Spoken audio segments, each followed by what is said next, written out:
Another example of Donald Trump lying just to pump himself up and make himself look good, and it has to do with 9/11. Michael Daly has long covered both candidates as well as the aftermath of the attacks, and he's out with a blistering piece in the Daily Beast today discussing what the headline calls, quote, 15 years of Donald Trump's 9/11 lies, insults, and slights. And Michael Daly joins me now. You're a lifelong crime reporter, basically. I started back.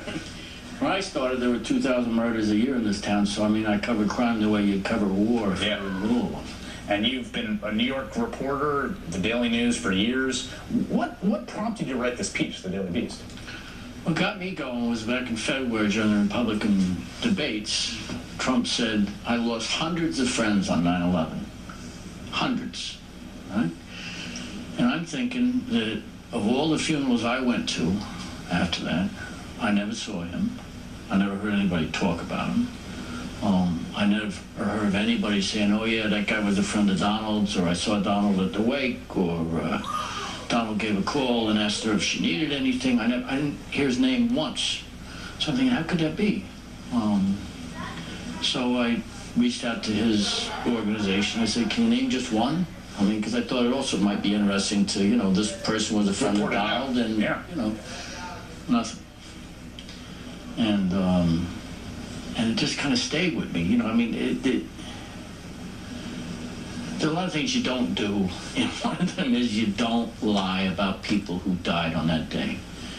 And particularly if you're a person who is living in the city of New York, and particularly if you live just up the street from St. Patrick's Cathedral when they had one great fireman after another getting buried out of there. And so that kind of stayed with me.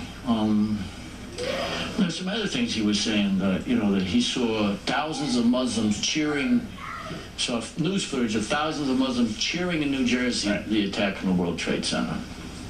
And I never heard any of that. What I did hear, I remember there was a Muslim police cadet who was on his way to his day job at Rockefeller University. He was driving a car with the license plate saying Young Jedi, and he heard there was the attack, and he drove down there to try to see what he could do, and he was killed. I remember that.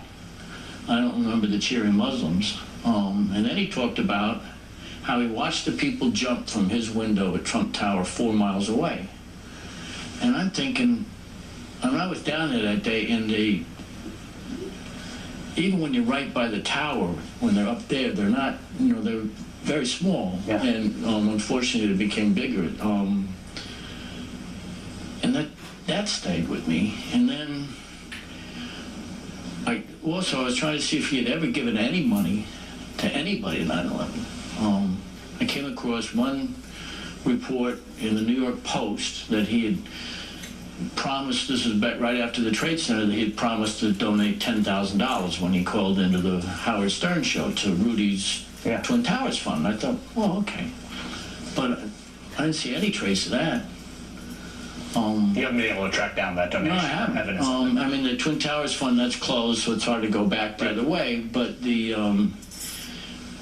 all the donations I know that he's made to anybody are through the Trump Foundation. By the way, when I went through the Trump Foundation records for that year and the next year and the next year and the next year and the next year, I saw no 9/11 donation whatsoever. So, and then so that stayed with me. And then he finally did go down to the Memorial Museum when he's finally in the midst of this campaign. The people down at the museum said they had never seen him there before, that he had never made a donation there before, but he did. He arrives, he gives a $100,000 check. And I called them later, and they said, well, yeah, it's drawn on his foundation, which he hasn't contributed to for at least 6 years. So even that's not his money. And then I was talking to somebody else who was kind of with him as he walked through the museum, and they were kind of surprised that almost everybody is, you know, stops, is moved, can't believe what they saw this. And you'd think particularly a guy who says that he watched jumpers from the building facing him, that he would at least stop and look. I mean, there's one photo in the museum of a woman standing at that huge hole in the North Tower. It's the uptown face of it, so it's what would have faced Trump's apartment if he really had been able to see this. You would think that he would, like, Well, that's the building was facing where I was looking. That's what I saw. There's that woman. Who was she? You know, she was in Centrone, and she was working as a receptionist because she needed to add to the income from the family florist. And she's up there, so you'd think you'd look at that. Corey Lewandowski, who everybody knocks, you know, was the former campaign manager, everybody thinks is an attack dog. He actually, the people in the museum noted that he actually did stop and was moved by a picture, and it turned out it was one of his best friends. Yeah. Let me ask you this, because I want to be fair here, in the sense that you have two candidates, each New York. They've each talked about 9/11 in personal terms. They've each used it, frankly, in their campaign. Hillary Clinton ran videos about it at the DNC. You're a New York reporter, and I know you reported on first responders. And I mean, what is her record like? Well, I mean, for me, my personal encounters, Yeah. on the good side, she really did lose a good friend. In 9/11. That was Father Michael Judge, who was the fire chaplain who was killed in the North Tower.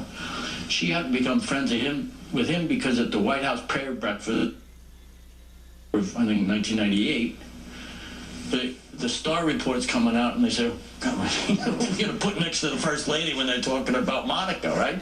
So they call up Brian O'Dwyer in New York and says, "Don't worry, I got just the priest for you." So they had Michael goes down there. He sits next to her, right? And Bill Clinton starts talking about forgiveness and the power of, you know, all this and this. And everybody's saying, "Oh, I hope this priest don't talk to her about forgiveness," right? Michael starts talking about what a great place to be, how exciting this must be. I hope you don't mind I stole some towels out of the bathroom because I want to bring them back to the homeless people up in New York. And next thing you know, he's got the First Lady laughing, and he's saying to her how wonderful it is to be here and how wonderful it must be for her to be there. And we should know this chaplain is famous, and there's a famous photo of him actually. Yes, like the modern Pietà. Yeah, coming out of the rubble. And she also, I mean, and then politically there was a fight to get funding afterwards, right? I mean, There was. I mean, if you can, I mean, the other positive thing for her, if Jimmy Boyle, who was head of the fire union, who lost his son, I mean, I saw him right after the North Tower came. His son got killed a couple hundred feet from where Jimmy was standing. And he will tell you that she was always there for the families and that she was always there for the votes they needed in Congress.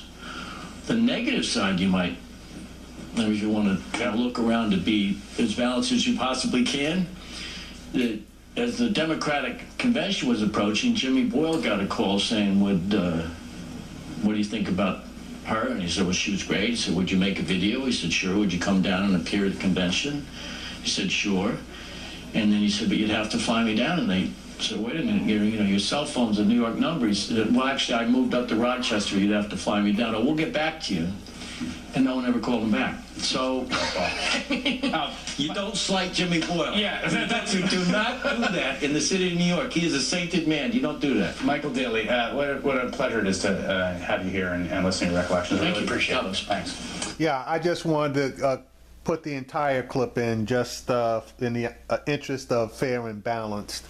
But just another example of Donald Trump lying about something, trying to make himself look or feel better. It's a house of cards, and those cards need to be folded.